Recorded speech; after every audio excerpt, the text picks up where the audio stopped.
Wild horses couldn't drag me from her. Welcome to the world of country romance. Comment below where in the world you are watching from today. And if you like this story, don't forget to subscribe. The first blush of dawn painted the eastern mesas in hues of soft rose and pale lavender, a gentle promise that the coming day held no malice. It was a liar. For Kelly, this time of day was usually a quiet communion, a ritual inherited from her mother.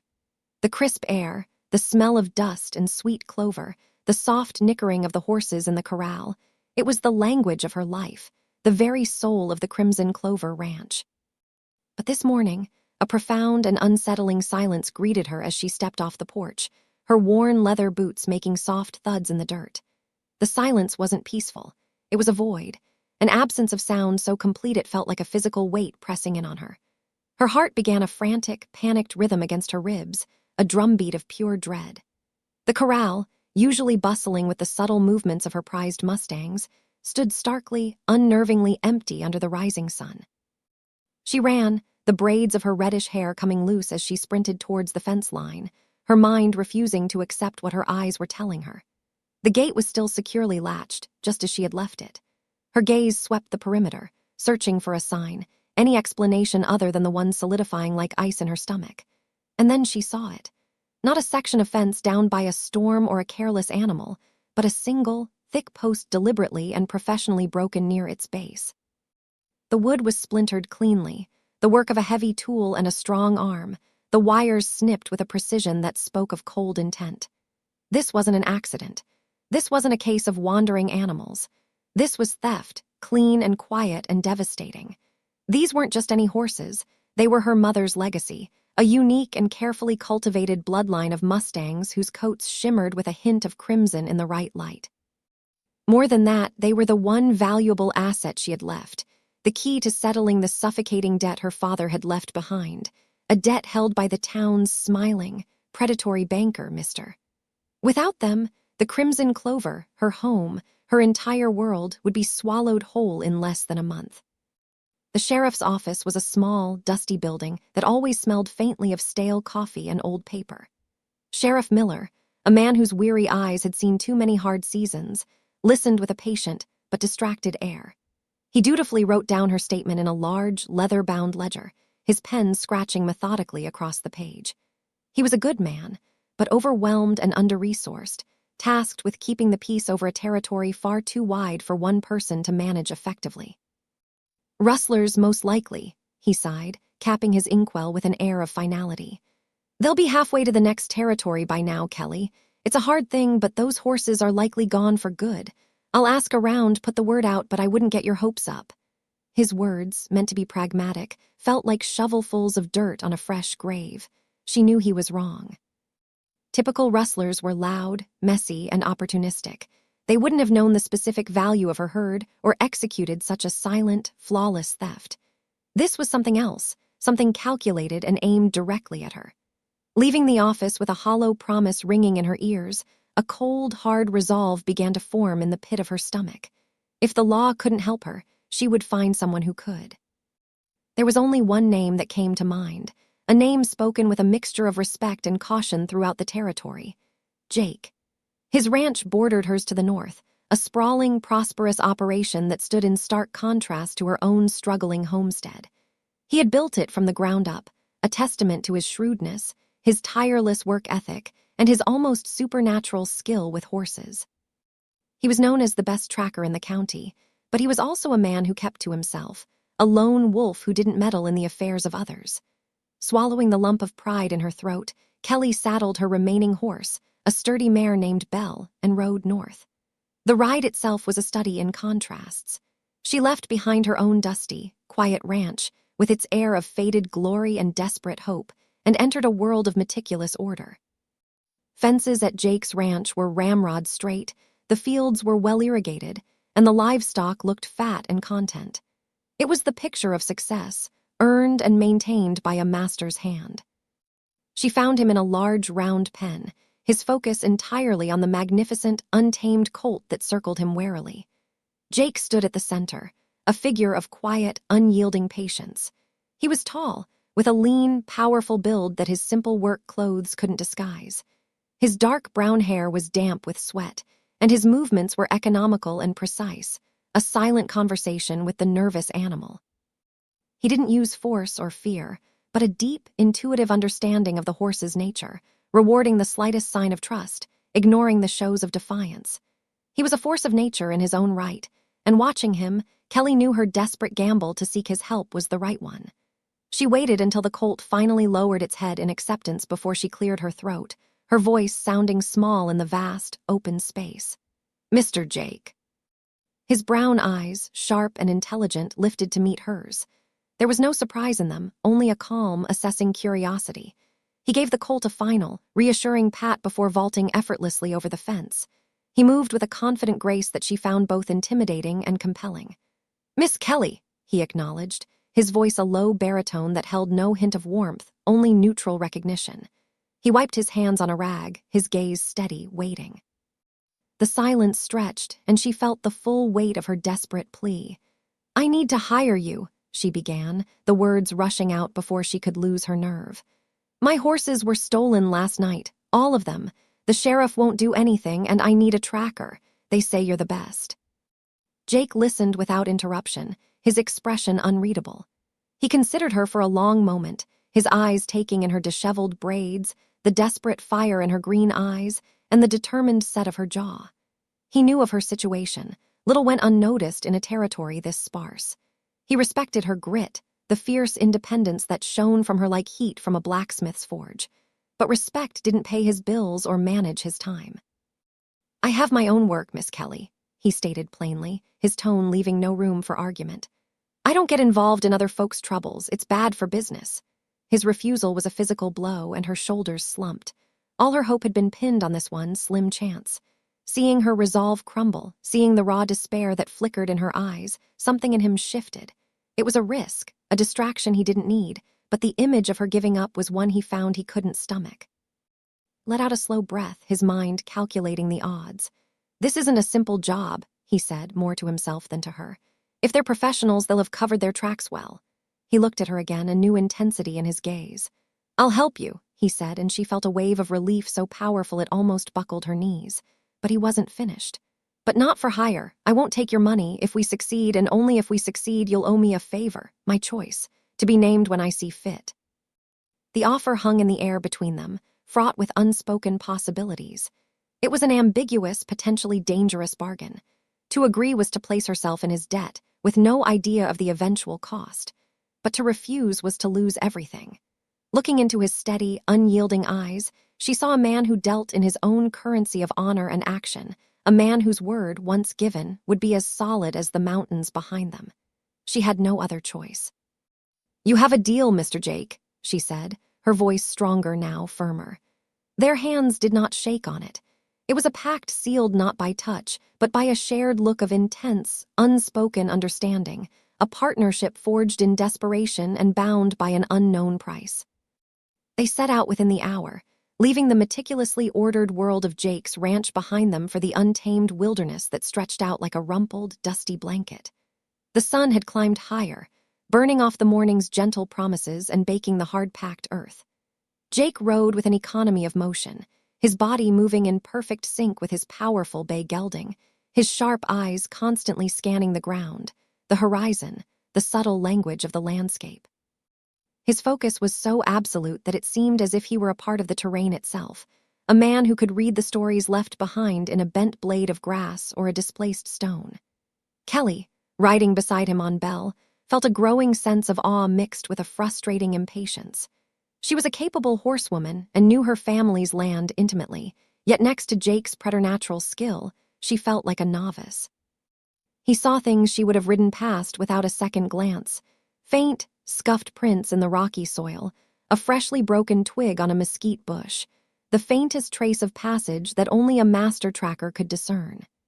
His silence was a heavy cloak, and while she was grateful for his help, she found herself bristling under his quiet, authoritative command of the situation.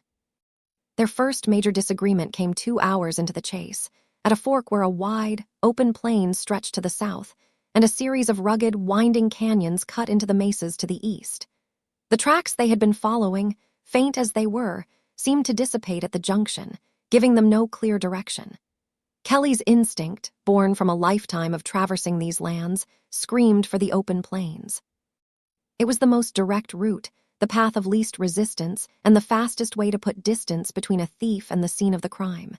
She reined in Belle, pointing a determined finger towards the flatlands. "They went this way," she stated, her voice full of conviction. "They'd want to move fast, get as far away as they could before anyone noticed. The canyons are slow-going, treacherous. It makes no sense to risk it." She laid out her logic, her words colored by the desperate hope that her horses were just a hard ride away, that this could all be over before nightfall. Her optimism was a bright, fiery thing, a stark contrast to the cool, calculated cynicism that guided Jake's thinking. Jake dismounted, his movements deliberate as he crouched to examine the ground more closely, his fingers brushing over the dust as if it were a page of scripture. He gave no sign that he had even heard her, a dismissal that pricked at her pride. When he finally rose, he turned his gaze not to the plains, but to the shadowy maw of the canyonlands. "No," he said, his tone flat and final, leaving no room for debate. "Amateurs would take the plains because they'd be scared and in a hurry. Professionals, the kind who pulled off a job this clean, they aren't thinking about speed. They're thinking about not being seen." He gestured towards the canyons. "That's cover. It's difficult, it's slow, and it's a place where you can disappear. They're counting on us thinking exactly what you're thinking, Miss Kelly. They're counting on us taking the easy, obvious route while they slip away unseen. We go east." His logic was a cold, hard wall against which her hopeful theories shattered. It was infuriating, but as she looked from the exposed, vulnerable plains to the secretive, protective canyons, she could not find a flaw in his reasoning. With a frustrated sigh that she tried to disguise as a cough, she nudged Belle towards the east, conceding the argument without a word and following him into the shadows, a grudging respect beginning to bloom in the barren ground of her annoyance. As the day wore on, the grueling terrain of the canyons began to take its toll. They navigated narrow ledges, their horses picking their way carefully over loose scree, and pushed through dense thickets of creosote and manzanita that tore at their clothes. By the time the sun began its descent, casting long, dramatic shadows across the canyon floor, they were both bone-weary and coated in a fine layer of red dust. They made camp in a small, sheltered alcove, the towering rock walls around them offering protection from the wind. The flickering light of the campfire pushed back the encroaching darkness, creating an intimate circle of warmth and light in the vast, indifferent wilderness. The silence between them was different now, not the tense quiet of the morning, but a companionable silence born of shared hardship. Kelly found herself watching Jake as he expertly prepared a simple meal of jerky and beans, his movements still precise and efficient despite the day's exhausting trek. There was a solidity to him, a self-contained strength that she found both fascinating and deeply reassuring. "You never told me how you got started," Kelly said softly, breaking the quiet. "Your ranch is the most successful one in the territory." Jake looked up from the fire, his face illuminated by the dancing flames. He was quiet for a long moment, and she thought he might not answer, retreating back into his private world. But then he spoke, his voice low. "There wasn't much to start with. I came here with a good horse, a saddle, and less than $20 to my name. I worked for other ranchers, saved every cent, and learned from their mistakes. When I had enough, I bought a small piece of land nobody wanted and just started building." He didn't offer details of the hardship, the lonely years, or the backbreaking labor she knew it must have taken. He didn't have to. It was all there in the simple, unadorned statement, a story of relentless determination. Emboldened by his candor, she found herself speaking of her mother, her voice thick with emotion as she described the woman's passion for the crimson-coated Mustangs. "They aren't just livestock to me," she explained, her green eyes shining in the firelight. "My mother saw something in them, a spirit, a unique fire. Every time I look at them, I see her. Losing them feels like losing her all over again." A sudden, frantic rustling in the bushes nearby shattered the somber, intimate moment. Before either of them could react, a fat, masked raccoon shot out of the darkness, snatched the cloth-wrapped package of bacon they had set out for the morning, and bolted back into the scrub. For a split second, they both stared in stunned silence at the empty spot where their breakfast had been. Then an incredulous laugh escaped Kelly's lips. Jake, his serious demeanor cracking, let out a low chuckle that rumbled in his chest. On a shared, unspoken impulse, they both took off in a comical, stumbling chase, whispering frantic threats at the furry thief. Their pursuit was clumsy and ultimately futile, ending with them leaning against a rock outcropping, breathless and laughing together under the vast, star-dusted canopy of the night sky. The shared moment of levity was a bridge across the divide that had separated them, a small, heartwarming truce in their tense partnership. The next day, Jake's instincts once again proved flawless. Following a barely there trail, he led them to a small, abandoned camp tucked away in a defensible clearing. The embers of the fire were cold, suggesting the rustlers were at least a full day ahead of them.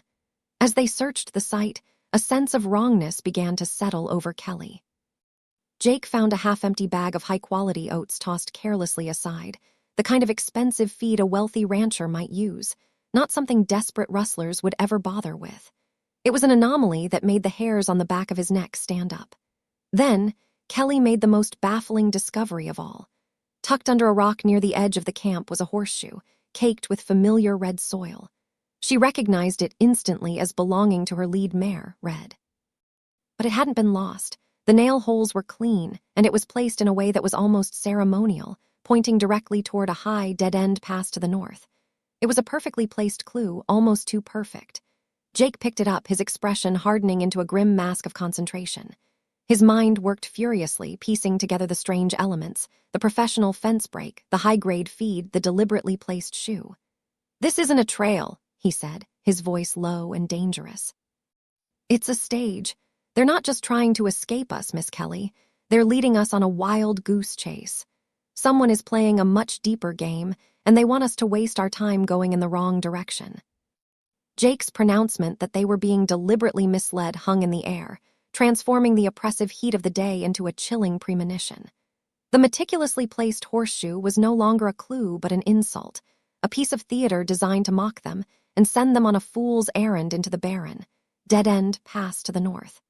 Kelly stared at the shoe in Jake's hand, her mind reeling as she tried to process the implications.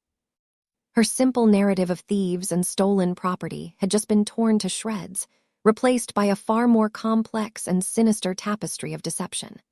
While her first instinct was to charge ahead, to prove the deception wrong, she could not ignore the cold, hard certainty in Jake's eyes or the undeniable logic that knitted together the strange clues they had found. The expensive feed, the professional silence of the theft, and now this blatant piece of misdirection. It all pointed to an adversary who was not just a common rustler, but a cunning manipulator playing a game whose rules she didn't understand. A profound sense of helplessness washed over her, but it was quickly replaced by a hot surge of anger. Someone was toying with her, and the realization was more infuriating than the theft itself. Ignoring the false trail entirely, Jake turned his horse southward, his jaw set in a grim line. His mind was now a map of the surrounding territory, sifting through memories of hidden trails and forgotten places, searching for a location that fit their adversary's needs. A place to hold a herd of horses that was remote, defensible, and completely off the beaten path. His gaze scanned the distant line of mesas, settling on a particular formation that most would overlook. He had stumbled upon it years ago, a box canyon with a single, narrow entrance easily concealed by the surrounding terrain, a natural corral that would be invisible to anyone not actively looking for it. It was a long shot, a decision based on little more than instinct and a deep understanding of the land's secrets, but it was the only move that made sense in a game where all the obvious moves were traps. He didn't explain his reasoning in detail, simply saying, "There's a place, south of here. It's a hard ride, but if I'm right, that's where we'll find them." Kelly, trusting the quiet confidence that radiated from him, simply nodded and fell into line behind him, her own anger simmering into a focused, determined resolve. The journey to the hidden canyon was even more arduous than the previous day's trek, leading them through a labyrinth of arroyos and over treacherous, rocky ridges that tested their horses, stamina, and their own endurance. The sun beat down relentlessly, and the landscape offered little shade or comfort. Yet, with every difficult mile, Kelly felt her trust in Jake solidifying. He moved through the wilderness not as a visitor, but as someone who belonged to it, his senses attuned to its subtle rhythms and his mind always 2 steps ahead of the challenges it presented. As they finally approached the location he had been seeking, he dismounted, signaling for her to do the same. The final approach had to be made on foot, he explained in a low voice, lest the sound of their horses give them away. They tethered their mounts in a small copse of junipers and proceeded cautiously, moving like shadows through the rocks. Jake led the way to a narrow fissure between two massive stone bluffs, a crack in the landscape so well hidden by brush and shadow that Kelly would have walked right past it. As they slipped through the opening, the world changed. The narrow passage opened up into a wide, verdant valley, a secret oasis of lush grass and a small, spring-fed pool, completely enclosed by towering, unscalable rock walls. And there, grazing peacefully in the afternoon sun, was her entire herd of crimson mustangs. A strangled cry of pure, unadulterated relief escaped Kelly's lips. They were safe. They were all there, calm and unharmed, their unique coats shimmering in the light. She took a step forward, ready to rush to them, but Jake's firm hand on her arm held her back. His gaze was fixed on the far side of the valley, where a small, well-kept campsite was nestled under a rocky overhang. A thin plume of smoke curled lazily from a small campfire, and beside it, a figure sat hunched over, mending a piece of tack. This was their rustler, their quarry, and as the figure turned, Kelly's breath caught in her throat. It was not a hardened criminal or a slick professional thief. It was Elias, a grizzled old man with a face like a weathered map and eyes as kind as she remembered from her childhood. Elias had been her father's closest friend and a constant, gentle presence at the ranch after her mother passed away. He had taught her how to read the clouds and how to tell a horse's mood by the flick of its ear. The sight of him here in this context was a collision of two realities so profound it left her staggering and speechless. "Elias," she finally managed to whisper, her voice trembling with confusion and a dawning sense of betrayal. The old man's head snapped up, his eyes widening in shock and then softening with a deep, weary sadness as he saw her. He slowly rose to his feet, his shoulders slumped as if carrying an immense weight. He didn't offer excuses or denials, simply waiting as they approached, Jake's hand never leaving the comforting weight of the pistol at his hip, his expression wary and unreadable. "I didn't steal them, Kelly girl," Elias said, his voice raspy with emotion. "I saved them." The statement made no sense, and Kelly could only stare at him, her mind a whirlwind of conflicting emotions. Jake, however, remained impassive, his gaze sharp and assessing. "You'd better start explaining," Jake said, his tone low and even, but with an underlying edge of steel that demanded the truth.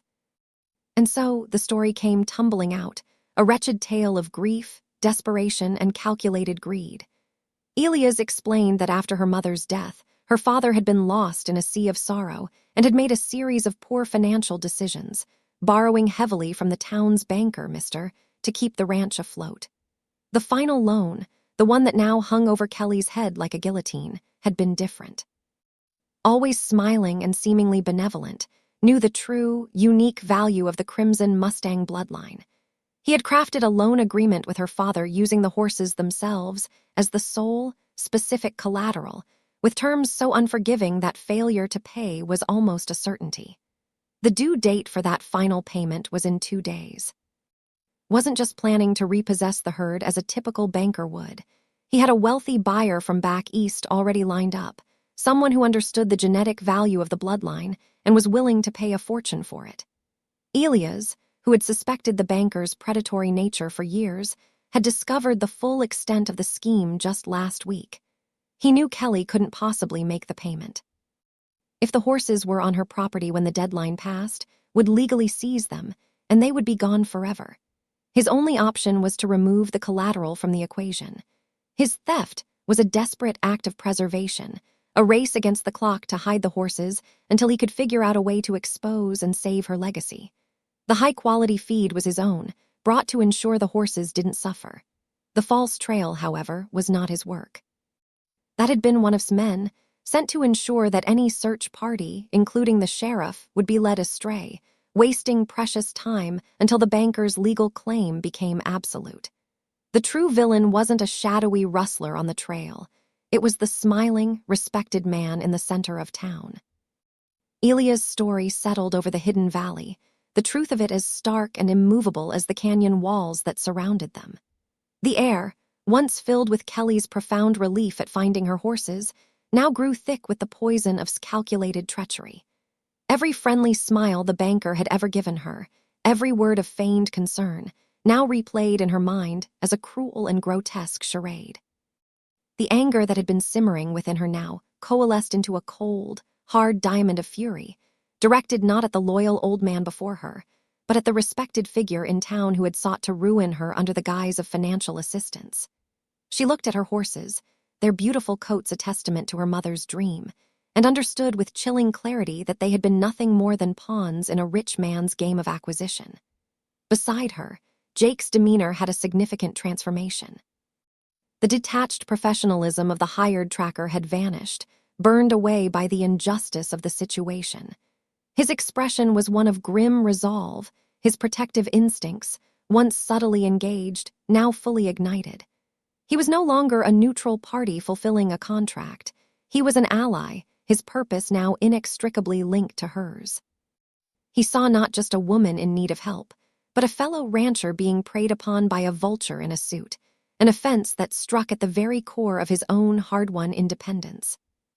The three of them, the determined young woman, the cunning rancher, and the grizzled loyalist, stood together as the sun began to dip below the canyon rim, the looming deadline a palpable presence. They had less than a day. Panic, cold and sharp, tried to claw its way up Kelly's throat, but Jake's steady presence was an anchor in the storm of her emotions. His mind was already working, his strategic brilliance shifting from tracking a trail to laying a trap. "We can't just take them back to your ranch," he stated, his voice a low, commanding rumble that cut through the rising tension. "We'll have someone watching the place.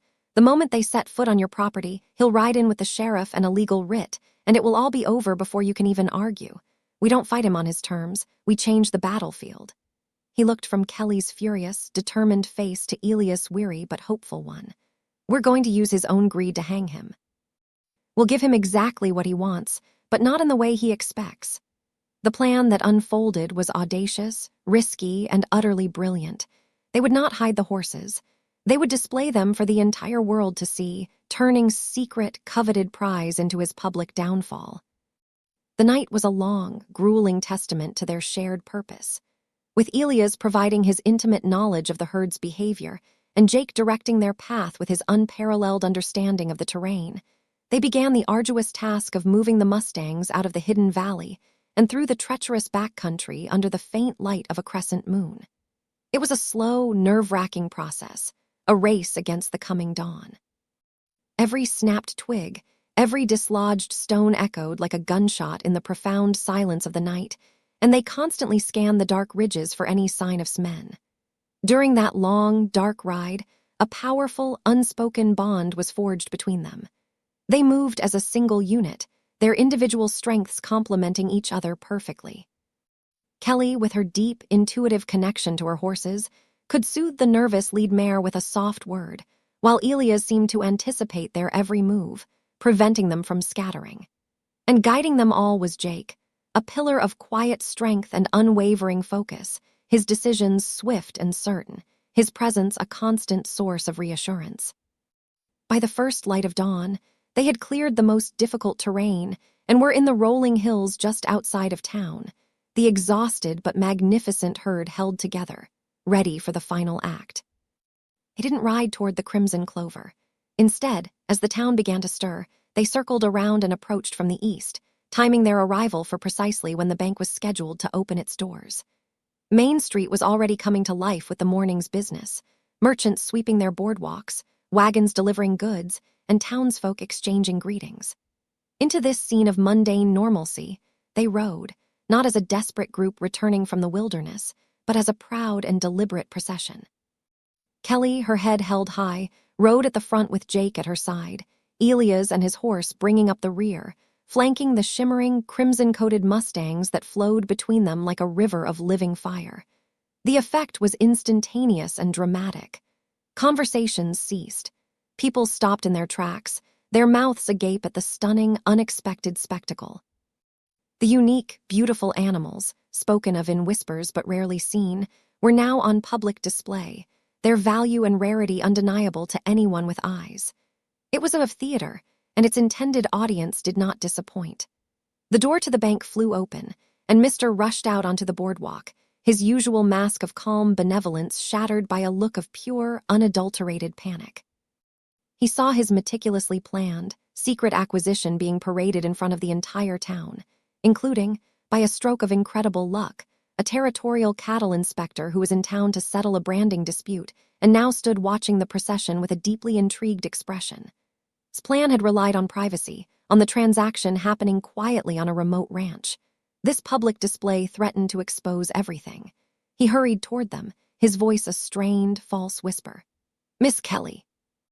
Thank goodness you found them. Bring them around to your ranch, and we can settle your father's account."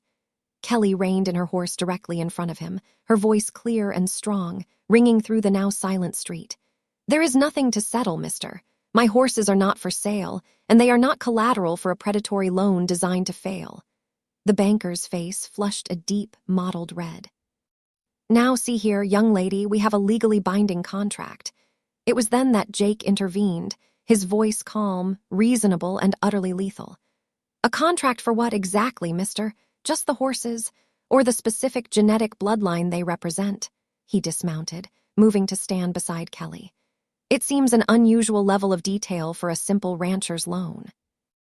"I'm sure this gentleman would agree," he said, gesturing with his head toward the cattle inspector, who was now listening with professional intensity. "Tell me, did you also happen to arrange for their transport back east? Find a buyer, perhaps? That seems to go far beyond the normal duties of a small-town banker. It sounds more like a man who conspired to seize a unique asset he had no right to." Each question was a hammer blow, dismantlings of respectability. Cornered, exposed, and with the inspector now stepping forward to ask his own pointed questions about the contract, the banker's carefully constructed world crumbled into dust. The quiet aftermath, with its reputation in tatters and her ranch secure, Kelly finally turned to Jake as the last of the crimson Mustangs were guided into the home corral. The setting sun cast a warm, golden glow over the land, a benediction on the day's victory. The adrenaline had faded, leaving behind a profound sense of peace and a deep, overwhelming gratitude. "You never named your price," she said softly, her voice barely a whisper. "You held up your end of the bargain. I owe you a favor." Jake closed the gate, the soft click of the latch seeming to punctuate the end of their business arrangement. He turned to face her, and in the fading light, his gaze was no longer that of a sharp, assessing tracker, but of a man seeing his entire future standing before him. He looked not at the priceless horses or the land he had helped save, but directly into her green eyes, a slow, genuine smile spreading across his face. "I'm calling in that favor right now," he said, his voice losing its customary baritone edge and softening with an emotion she had never heard from him before. He took a step closer, closing the small distance between them. "Have dinner with me tonight, Kelly." It wasn't a command or a transaction, but a simple, heartfelt request that held the weight of everything they had been through. The unspoken promise of a new beginning, a partnership based not on desperation, but on a deep, mutual respect and a powerful, undeniable attraction, hung in the air between them.